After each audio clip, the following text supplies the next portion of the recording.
Welcome the lost city of Kalahari, Africa's greatest archaeological mystery, in 1885. A showman named Guillermo Farini emerged from the depths of the Kalahari Desert with an extraordinary claim. He had discovered the ruins of an ancient, forgotten civilization. Massive stone structures, intricate pavements, a city lost to time, swallowed by the shifting sands of southern Africa. But here's where it gets strange. Despite over a century of searches, expeditions, and modern satellite technology, no one has ever found it again. Was Farini a brilliant hoax artist, or did he stumble upon one of Africa's greatest archaeological secrets? Today, we're diving deep into the mystery of the lost city of Kalahari. The discovery Guillermo Farini's name, William Leonard Hunt, wasn't your typical explorer. He was a tightrope walker, an inventor, and a showman who had performed for Queen Victoria. In 1885, he and his adopted son Lulu ventured into the Kalahari Desert, the vast wilderness straddling modern-day Botswana, Namibia, and South Africa. What he claimed to find would spark over a century of controversy. According to Farini's account published in his book, Through the Kalahari Desert, he discovered ruins featuring a semicircular wall of massive stones, nearly a mile in extent, pavement-like structures with geometric patterns. What appeared to be the remains of a sophisticated ancient city, and evidence of advanced stonework unlike anything known in the region at that time. His detailed descriptions included precise measurements, sketches, and coordinates. He even claimed to have brought back photographs, though these images have mysteriously been lost to history, adding another layer to the mystery. Farini described the stones as being placed with such precision that they resembled ancient Roman or Greek construction. He wrote about the geometric patterns in the pavement, suggesting a civilization with advanced mathematical and architectural knowledge. The location he provided was in the northern Cape region of what is now South Africa, near the border with Botswana, deep in the Kalahari Desert where few Europeans had ventured before. His coordinates and descriptions were detailed enough to seem credible, yet vague enough to make relocation difficult. Who lived here? This is where the mystery deepens considerably. If this city existed, who built it? What language did they speak?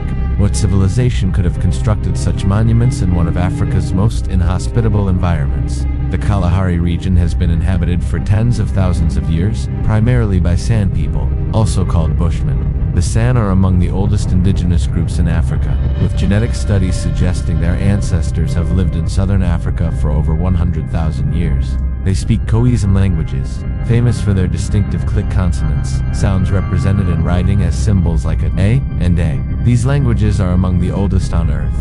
However, the San were traditionally hunter-gatherers who lived in harmony with the desert environment. Their lifestyle was nomadic or semi-nomadic, perfectly adapted to the harsh conditions. They built temporary shelters, not stone cities. Their architectural legacy is found in rock shelters decorated with thousands of years of paintings, not in monumental stone architecture. So if these ruins existed, they almost certainly weren't built by the San. Let's examine the possibilities. The Tswana and Bantu migration. Between 200 and 1500 CE, Bantu-speaking peoples migrated through southern Africa in what historians call the Bantu expansion. These groups brought ironworking, agriculture, and cattle herding. Among them were the Tswana people, who speak Setswana, a Bantu language. The Tswana established chiefdoms and built settlements with stone walls, particularly for cattle enclosures called kraals. By the 15th century, Tswana settlements dotted the region east of the Kalahari. Could Farini have stumbled upon a forgotten Tswana settlement?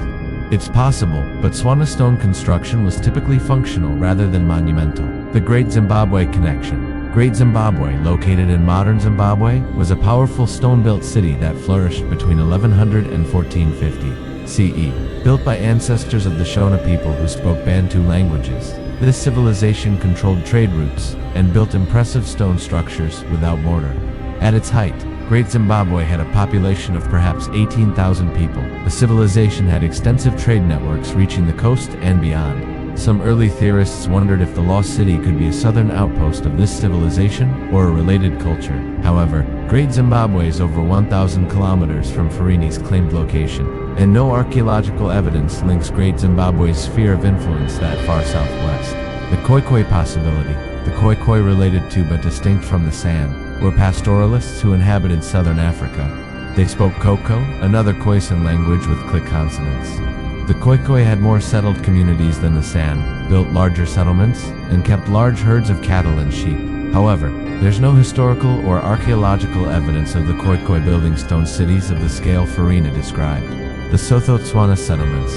Archaeological research has revealed that Sotho-Tswana peoples, speaking languages like Setswana, Sesotho, and related dialects, built numerous stone-walled settlements across the South African interior between 1500 and 1850 CE. Some of these settlements were quite large and sophisticated. However, they're concentrated in areas with better rainfall and resources, not deep in the Kalahari Desert. The environmental context is crucial here. The Kalahari is one of the world's largest semi-arid sandy areas, covering about 930,000 square kilometers.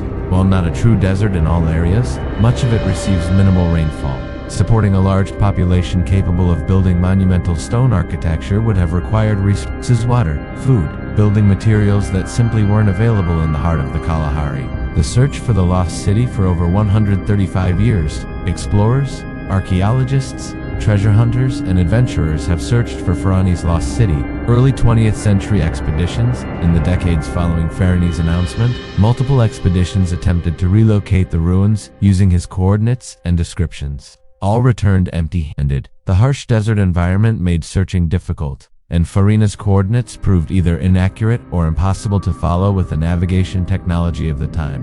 1923, Frederick Cornell's expedition. Legendary South African explorer and prospector Frederick Cornell, who knew the Kalahari intimately, launched a major search expedition. Cornell was experienced, well-equipped, and determined. He followed Ferrani's route as closely as possible and searched extensively in the areas described. He found absolutely nothing matching Ferrani's description of the lost city. 1930s, 1940s. Various amateur and professional expeditions continued the search. Some claimed to have found evidence, but these findings were always inconclusive: natural rock formations, small stone crawls of known origin, or other features that bore no resemblance to Ferrani's grand descriptions. 1950s and 1960s. Professor A.J. Clement. Professor A.J. Clement of the University of the Witwatersrand conducted perhaps the most systematic search. He meticulously analyzed Ferrani's writings, studied maps, interviewed locals, and led expeditions into the desert. Clement eventually concluded that Ferrani had likely encountered natural dolerite rock formations in the Korob Hills area near Kalkfontein. These formations, formed by the natural fracturing of dolerite rock, can create remarkably regular geometric patterns that, under certain lighting conditions and from certain angles, could be mistaken for ancient masonry. 1970s, 1980s. Interest in the lost city waned among serious archaeologists, but remained alive among amateur enthusiasts and treasure hunters. Some expeditions focused on alternative locations, wondering if Ferrani's navigation had been wildly off. Modern-era satellite technology, the advent of satellite imagery, GPS technology, and ground-penetrating radar has revolutionized archaeology.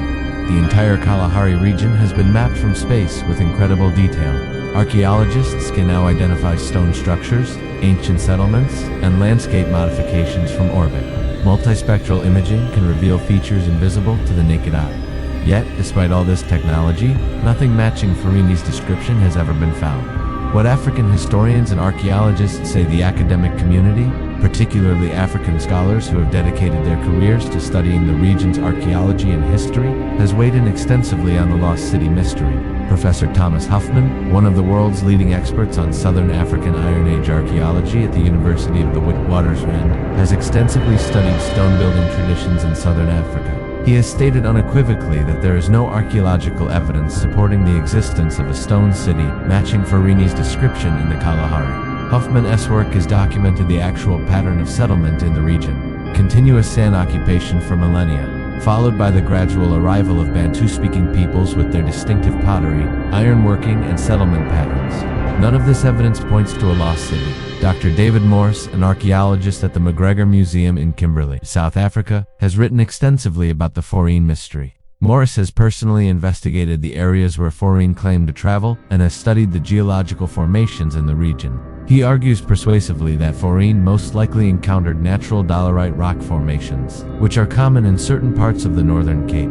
These formations fracture along regular joint patterns, creating what can appear to be walls, pavements, and geometric structures. Morris notes that several such formations in the region bear a striking resemblance to ruins when viewed from certain angles, especially in the harsh desert light. Professor Karim Soder of the University of the Witwatersrand, another leading authority on southern African archaeology, has pointed out that while southern Africa does indeed have genuine stone-built settlements from the Iron Age, they follow known patterns, and are concentrated in areas with adequate resources. The environmental conditions of the deep Kalahari simply wouldn't have supported the kind of large, sedentary population necessary to build a city of the scale Farini described. Botswana's archaeological community, including researchers at the University of Botswana and the National Museum, has documented extensive Iron Age settlements throughout the country, including areas adjacent to the Kalahari.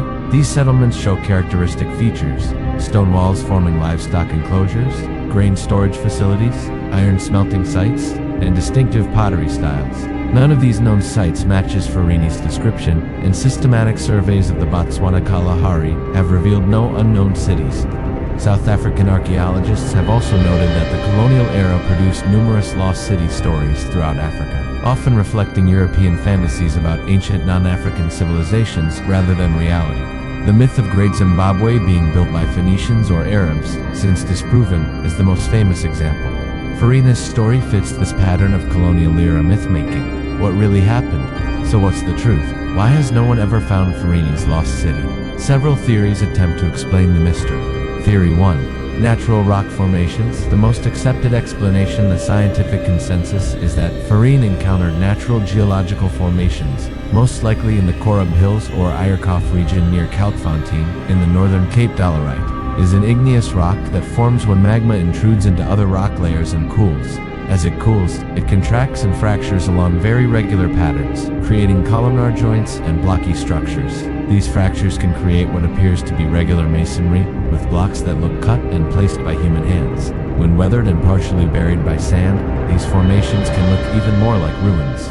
Add to this the effects of erosion, which can create linear features resembling walls or pavements, and you have a perfect recipe for mistaken interpretation. Professor Clement photographed several such formations that, from certain angles, bear an uncanny resemblance to ancient stonework. Combine these natural features with Farina's background as a showman, the Victorian era's fascination with lost civilizations, and the romanticization of African exploration, and you have a likely explanation. Farini may have genuinely believed he found ruins, or he may have recognized good material for a sensational story. Either way, the geology explains what he saw better than the existence of an unknown civilization. Theory 2. Deliberate hoax. Some researchers believe Farini deliberately fabricated or wildly exaggerated his discovery. The evidence for this theory includes his background as a professional entertainer and showman who understood publicity and sensationalism, the fact that his books sold very well and made him considerable money, the convenient loss of his photographic evidence, the impossibility of verification given the remote location and his vague directions, and the pattern of his life, which included other questionable claims and theatrical self-promotion. However, most scholars today don't believe Farini completely invented the story. It's more likely he embellished and misinterpreted genuine geological features. Theory 3. It exists but remains hidden. A small number of enthusiasts still believe the city exists but remains undiscovered.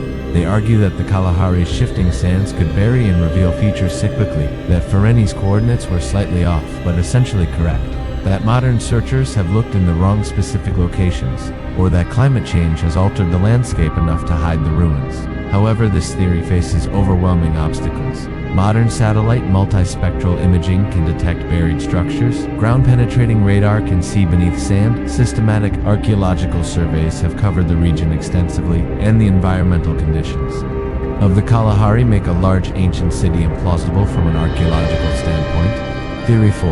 Misidentification of known sites. Some have suggested Farini encountered ruins of known type, but in an unexpected location. Perhaps he found a large Swana settlement that has since been properly identified, or ruins that were later documented by archaeologists under a different name. However, this doesn't explain why his specific description doesn't match any known archaeological site in the region. Conclusion: the lost city of Kalahari remains one of southern Africa's most enduring mysteries. Though the mystery is more about human perception and Victorian-era sensationalism than about actual archaeology, the most likely truth is this: Farini encountered striking natural rock formations in the northern Cape region, either genuinely mistaking them for ruins or recognizing a good story. When he saw one, he wrote them up as a lost city. His account captured Victorian imaginations hungry for tales of lost civilizations and African mysteries. The story has persisted because it's romantic, because the Kalahari is vast and difficult to search thoroughly, and because humans love a good mystery. What we know with certainty is that the Kalahari holds real archaeological treasures that tell us far more about southern African history than Farene's Phantom City ever could. The sandrock art tradition spans tens of thousands of years. Iron Age settlements reveal sophisticated societies adapting to challenging environments. Trade networks connected the interior to the coast and beyond. The ancestors of modern Swanosotho and other peoples built stone-walled towns and developed complex social organizations. From Great Zimbabwe to the Kingdom of Mapungibu, from the ancient gold mines of the Witwatersrand to the intricate stone walls of the Free State. Southern Africa has genuine ancient civilizations that deserve attention and respect. These real histories are far more fascinating than colonial fantasies about lost cities. The lost city of Kalahari probably never existed as Forene described it, but the search for it has taught us valuable lessons about archaeology, the importance of skepticism, the dangers of colonial-era assumptions about Africa, and how natural features can deceive even trained observers. Perhaps most importantly, it reminds us that Africa's real history documented through careful archaeology, linguistic analysis, oral traditions, and historical research is rich, complex, and worthy of serious study rather than sensational speculation. The Kalahari keeps its real secrets: ancient ostrich eggshell beads, rock engravings, the stories of peoples who thrived in one of the world's harshest environments. These are the treasures worth seeking.